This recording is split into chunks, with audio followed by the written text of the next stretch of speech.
বন্ধুরা, কলকাতার একদম কাছেই এমনই একটা জনপ্রিয় পার্ক ঘুরে দেখাবো আজ তোমাদের, যেটা অবস্থিত একদম গঙ্গার পাশে। আছে ছোট থেকে বড় সবার জন্যই মজা করার জায়গা। এছাড়াও আছে মন্দির, গঙ্গার ঘাট, পিকনিক স্পট সহ একটা রেস্টুরেন্ট। হ্যাঁ, এতক্ষণে তো বুঝেই গেছো, ফেমাস মঙ্গল পান্ডে পার্কের কথাই বলছি। তা কিভাবে যাবে এই পার্কে? বাইরের খাবার কি অ্যালাউ আছে পার্কের ভেতরে? পার্কের টাইমিংটাই বাকি, সাথে থাকবে আরো অনেক খুঁটিনাটি তথ্য।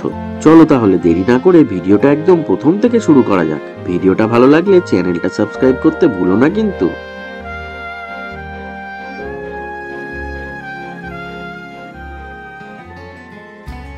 ব্যারাকপুরে অবস্থিত মঙ্গল পান্ডে পার্কে যাওয়াটা ভীষণ সহজ। শিয়ালদা থেকে প্রচুর ট্রেন আছে এই ব্যারাকপুর আসার। ভাড়া 10 টাকা, আর সময় লাগে মোটামুটি 35 থেকে 40 মিনিট মতন। তারপর এই ব্যারাকপুর স্টেশনে নেমে 1 নম্বর প্ল্যাটফর্ম থেকে বেরিয়ে দেখবে সামনে টোটো দাঁড়িয়ে আছে মঙ্গল পান্ডে পার্ক যাওয়ার জন্য। টোটো ভাড়া 20 টাকা এবং সময় লাগবে 10 মিনিট মতন। টোটোতে বসে সুন্দর রাস্তার দুদিকটা দেখতে দেখতে 10টা মিনিট কাটবেও বেশ ভালো, চোখে পড়বে অনেক কিছু। তারপর টোটো দাদা নামাবে একদম এই বড় গেটটার সামনে। বড় করে লেখা আছে মঙ্গল পান্ডে পার্ক, তাই চিনতে কোনোই অসুবিধা হবে না। এখানে গাড়ি বা বাইক নিয়ে আসলেও কোনো সমস্যা নেই। রাস্তার দুপাশেই আছে পার্কিং এর জায়গা। বাইক পার্কিং 20 টাকা আর কার পার্কিং এর জন্য লাগে 50 টাকা করে। পার্কের টাইমিং প্রতিদিন সকাল 8টা থেকে সন্ধ্যে 6টা অবধি। সামনেই বাঁদিকে টিকিট কাউন্টার। চলো টিকিটটা কাটা যাক। এখানে পার্কের কিছু নিয়মাবলী আছে, চাইলে স্ক্রিন পজ করে একটু দেখে নিতে পারো। টিকিট প্রাইস 50 টাকা প্রতিজন, তবে 6 বছরের নিচে বাচ্চাদের কোনো টিকিট লাগে না। আমার টিকিট কাটা শেষ, চলো এবার ভিতরে ঢোকা যাক। তোমরা যদি কোনো উইকেন্ড বা ছুটির দিনে দুপুরের পর এখানে আসো, তাহলে লাইন করে থাকা কার বা বাইক পার্কিং দেখেই বুঝে যাবে কতটা ফেমাস এই পার্ক। পার্কের মেন গেট দিয়ে ঢোকার আগে দেখবে রাস্তাটা সোজা চলে গেছে গঙ্গার ঘাটের দিকে। ওখানে একটা মন্দিরও আছে, তবে ওদিকটা একটু বাদে যাচ্ছি। আগে চলো পার্কটা ঘুরে দেখি ভালো করে। পার্কে ঢুকেই ডান দিকে পেয়ে যাবে বিদ্রোহী মঙ্গল পান্ডের একটা মূর্তি। এই ব্যারাকপুর একটা সময় ছিল ব্রিটিশ সেনা ছাউনি, যেখানে মঙ্গল পান্ডে বিদ্রোহ করেছিল ব্রিটিশ অপশাসনের বিরুদ্ধে। এর জন্য তার ফাঁসিও হয়। কিন্তু ততক্ষণে শুরু হয়ে গেছে 1857-র প্রথম স্বাধীনতা যুদ্ধ। 30 বছর বয়সের এই সিপাই নাড়িয়ে দিয়েছিল ব্রিটিশ সাম্রাজ্যকে। ঠিক কোন গাছে ফাঁসি দেওয়া হয়েছিল সেটা নিয়ে বিতর্ক আছে, তাই সেটা সঠিক করে কেউই বলতে পারল না। এর ঠিক পিছনের দিকেই শুরু হয়ে যাচ্ছে বাচ্চাদের খেলার জায়গা। এটা চিলড্রেন্স জোন হলেও ছোট থেকে বড় সব ধরনের মানুষই চোখে পড়বে। ডান দিক বা বাঁ দিক দুদিকেই যাওয়া যায়, তবে বড় রাইড গুলো আছে ডান দিকটাতে। তাই চলো আগে ডান দিকটা থেকে ঘুরে আসি। বাচ্চাদের খুবই পছন্দের জায়গা এটি। আছে অনেকগুলো স্লিপ, দোলনা, ঢেউ কুচকুচ। এখানে বলে রাখি, এই মঙ্গল পান্ডে পার্কে বাইরের খাবার কিন্তু অ্যালাউ নয়। খাবার ইচ্ছা হলে আছে একটা রেস্টুরেন্ট, দেখাচ্ছি একটু পরে, সঙ্গে থাকো। এখানে আরো কি কি আছে চলো তোমাদের একটু ভালো করে ঘুরে দেখাই।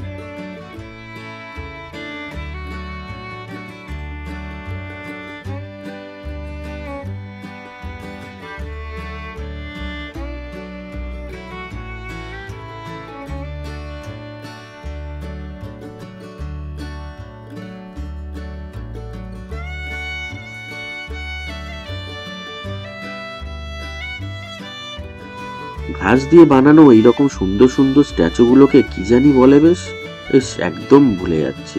তোমাদের মনে পড়লে একটু কমেন্ট করে জানিও তো। চলো এবার বাঁ দিকটাতে যাওয়া যাক। এই দিকটাতেও আছে বেশ কিছু রাইড। এখানে ছোটদের সাথে সাথে বড়রাও দোলনা চড়ে সমান তালে।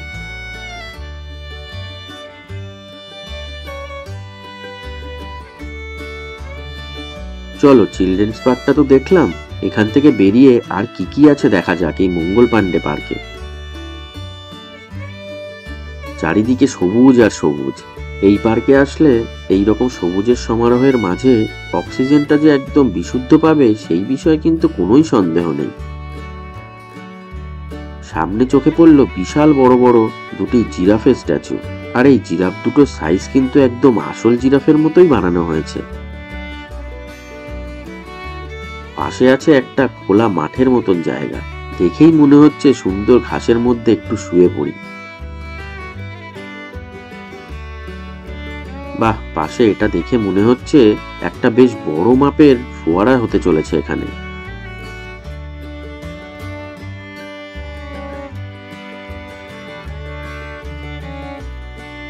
আরেকটু এগিয়ে এলাম, চোখে পড়ল বহু প্রাচীন একটা বিশাল বটগাছ। এখন একদম দুপুরবেলা বলে পার্কটা একটু ফাঁকা ফাঁকা, তবে বিকালের দিকে কিন্তু ভালোই মানুষের সমাগম হয় এই পার্কে। পাশেই আছে গঙ্গা, ওদিকটা তো আরো দারুণ, একটু বাদেই দেখাচ্ছি, আগে এই দিকটা দেখে নি একটু ভালো করে। আচ্ছা, বলা হয়নি এই মঙ্গল পান্ডে পার্কে তোমরা কিন্তু পিকনিকও করতে পারো, তবে খাবারগুলো কিন্তু এখান থেকেই নিতে হবে এবং পার প্লেট খাবারের খরচার মধ্যেই পিকনিক স্পটের খরচাটাও ধরা থাকে। আরো বিস্তারিত তথ্যের জন্য নিচে ভিডিও ডেসক্রিপশনে এই পার্কের কন্ট্যাক্ট নাম্বারটা দিয়ে রাখলাম, দরকার হলে কল করে নিতে পারো। এই পার্কে এসে একটা জিনিস লক্ষ্য করলাম যে এখানে আশেপাশে ছোট বড় যত গাছ আছে সব গাছের গুড়িগুলোতেই সুন্দর করে রং করা আছে, তাই দেখতে লাগছেও বেশ।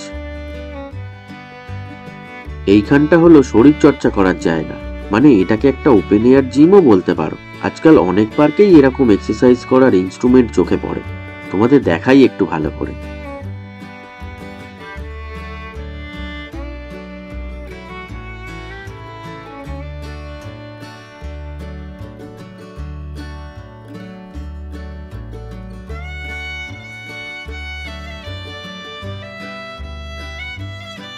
আরে বাহ, পার্কের রাস্তাটা কি সুন্দর করে লাল হলুদ রং করা হচ্ছে দেখো। বুঝতে পারলাম পুরো পার্ক জুড়েই টুকিটাকি কিছু মেইনটেনেন্সের কাজ চলছে। পাশে এই কামানটা দেখো, বিকেলের দিকে এর সামনে দাঁড়িয়ে অনেকেই সেলফি তোলে। পাশেই আছে দোলনা আর স্লিপ। পুরো পার্ক জুড়েই তোমাদের অনেক এরকম দোলনা স্লিপ চোখে পড়বে।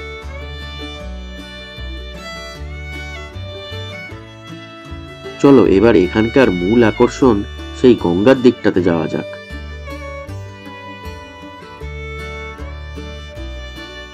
বাঁদিকে আছে একটা বেশ ছিমছাম রেস্টুরেন্ট, তবে এখান থেকে কিন্তু এই রেস্তোরাঁতে প্রবেশ করা যায় না। এন্ট্রি গেটটা পার্ক থেকে বেরিয়ে ডান দিকে, দেখাবো তোমাদের একটু বাদেই।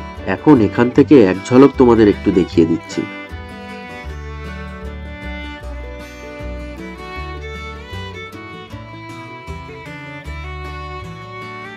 চলো আবার মূল পার্কের দিকে যাওয়া যাক, গঙ্গার পার দিয়ে। দারুণ মনোরম দৃশ্য, গঙ্গার ফুরফুরে হাওয়া আর সাথে সামনে আছে অনেক বসবার জায়গা। প্রিয়জনকে সাথে নিয়ে হোক বা বন্ধু বান্ধবদের সাথে আড্ডা, ভালো কিছু সময় কাটানোর আদর্শ পরিবেশ এটা একটা। এইখানটা দাঁড়িয়ে পুরো পার্কটা একটু দেখাই তোমাদের, তাহলে তোমরা আশা করি ভালো করে বুঝতে পারবে পুরো পার্কের পরিবেশটা ঠিক কেমন।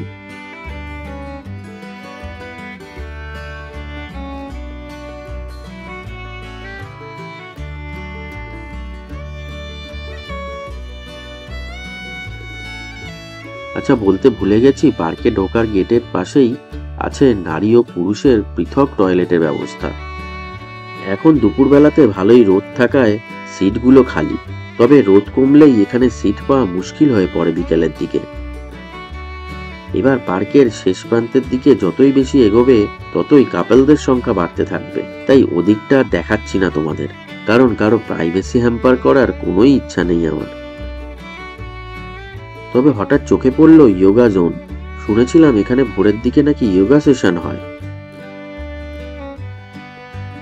একটা ট্রেডমিলও আছে দেখলাম, তবে দেখে মনে হচ্ছে আজকাল আর হয়তো এই যোগা সেশনটা কন্টিনিউ করা হয় না। চলো পার্ক থেকে বেরিয়ে এবার সেই গঙ্গার ঘাটের দিকে যাই। এই ঘাটটার নাম মঙ্গল পান্ডে ঘাট। তোমরা যদি শুধুমাত্র এই ঘাটে আসতে চাও তাহলে এই পার্কে ঢোকার টিকিট কাউন্টারে ঘাটে যাব বলেই এখানে চলে আসতে পারো, লাগবে না কারো কোনো টিকিট। আর সামনেই আছে একটা মন্দির, তার আগে মন্দিরের পাশ দিয়ে আছে একটু আগেই দেখানো সেই রেস্টুরেন্টটাতে ঢোকার রাস্তা।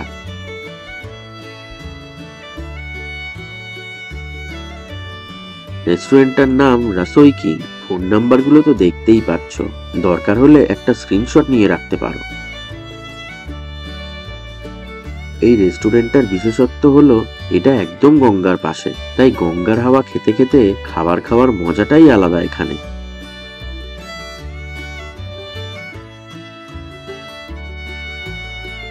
পাশেই আছে একটা ছোট খোলা প্রাঙ্গণ, পুরোটাই লাইট দিয়ে ঘেরা, তাই সন্ধ্যের দিকে আরো দারুণ লাগে দেখতে এই জায়গাটাকে।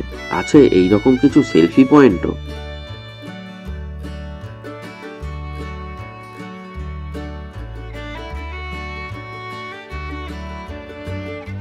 রেস্টুরেন্ট থেকে বেরিয়ে এটা হলো একটা শিব ঠাকুরের মন্দির। মন্দিরের উপরেই বিরাজমান শিব পার্বতী এবং মন্দিরের ভিতরে আছে একটা শিবলিঙ্গ।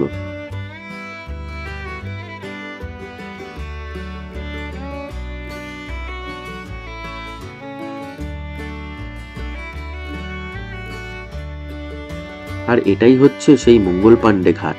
বিকালের দিকে এখানে ছোট ছোট নৌকাও ভাড়া পাওয়া যায় গঙ্গা ভ্রমণ করার জন্য।